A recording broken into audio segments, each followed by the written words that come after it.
13 things mentally strong people don't do. ये book हम last video में डिस्कस कर रहे थे। उसी बुक में से आज हम 5 और ऐसी बातों को डिस्कस करेंगे जो मेंटली स्ट्रॉन्ग लोग कभी नहीं करते, और हो सकता है कि आप भी ना करते हो। इससे पता चलेगा कि आप भी कितने मेंटली स्ट्रॉन्ग हैं। Number 1, they don't dwell on the past. दोस्तों, आपने ऐसा कभी नहीं सुना होगा कि किसी को कोई प्रॉब्लम हुई और वो पास्ट में किसी टाइम मशीन से गया और उसको वो ठीक करके या चेंज करके आ गया। ना ही ऐसा आप कभी सुनेंगे, और ये रियलिटी सबको पता है। फिर भी सोचिए हम कितना टाइम रोज पास्ट में बिताते हैं जिसके ऊपर हमारा 1% भी कंट्रोल नहीं है। ना सिर्फ ये सेल्फ डिस्ट्रक्टिव है, बल्कि बहुत से केसेस में ये डिप्रेशन तक का रीज़न है, और बहुत से केसेस में ये प्रोक्रेस्टिनेशन का रीज़न है। इससे जो 2 सबसे बड़े नुकसान होते हैं वो ये, ना तो हम प्रेजेंट में अपना कोई काम कर पाते हैं, ना प्रेजेंट को एंजॉय कर पाते हैं, और ना ही हम फ्यूचर की कोई प्लानिंग कर पाते हैं। इसलिए मेंटली स्ट्रॉन्ग लोग ऐसा टाइम और हेल्थ वेस्ट करने वाला बेकार काम कभी नहीं करते। ऐसे बहुत से एग्जांपल्स हो सकते हैं, लेकिन आपको एक एक्सट्रीम एग्जांपल देता हूँ। एलोन मस्क अपने बेटे की डेथ के कुछ घंटे बाद ऐसे ही काम पे लौट गए जैसे कभी कुछ हुआ ही ना हो।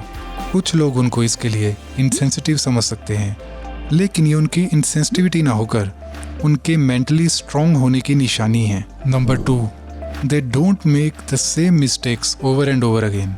दोस्तों, आपने कितनी बार ऐसा सोचा होगा कि आज से जंक फूड बिल्कुल नहीं खाना है, प्रोक्रेस्टिनेशन बिल्कुल नहीं करना है, कहीं भी लेट तो बिल्कुल नहीं होना है, लेकिन रिजल्ट आपको पता ही है क्या होता है। एनीवे, हम में से ज़्यादातर लोग एक ही गलती को बार बार रिपीट करके उसको हैबिट बना लेते हैं, या कुछ लोग एक गलती को एक बार करके उससे इतना डर जाते हैं कि उससे हमेशा दूर भागते हैं और वो फियर बन जाती है। और हाँ, याद आया, इस चैनल पे फियर के ऊपर 10 वीडियोस की एक पूरी सीरीज़ है। फियर को और अच्छे से समझने के लिए इस सीरीज़ को आई बटन पे क्लिक करके या डिस्क्रिप्शन में जाके देख सकते हैं। According to the author, mentally strong लोग एक ही गलती को दोबारा रिपीट कभी नहीं करते।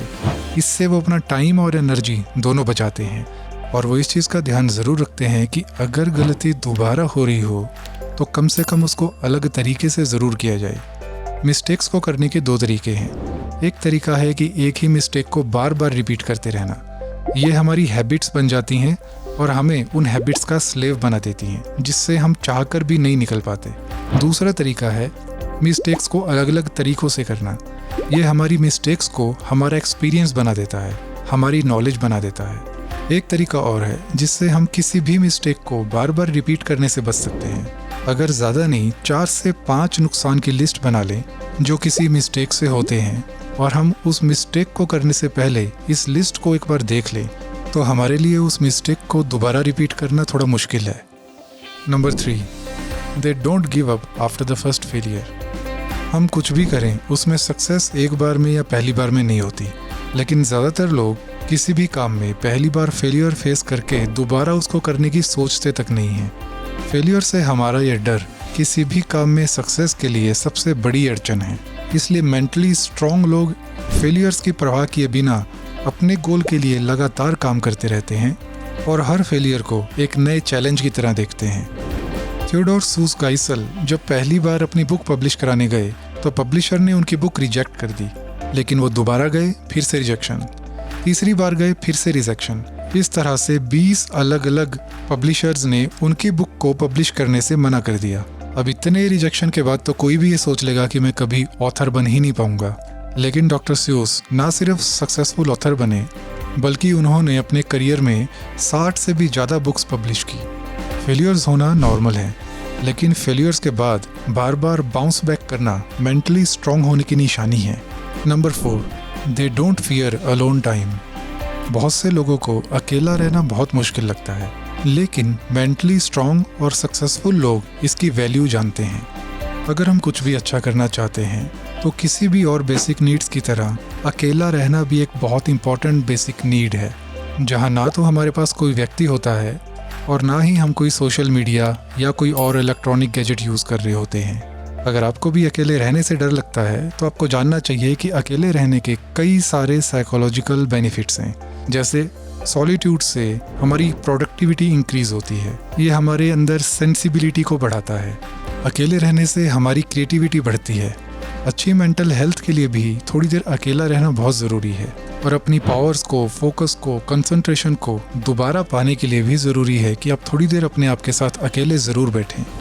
बहुत से important inventions, startups, music compositions और किसी भी तरह की आर्ट का बेस्ट क्वालिटी का काम ज़्यादातर अकेले बैठने का रिजल्ट है। Number 5, they don't expect immediate results.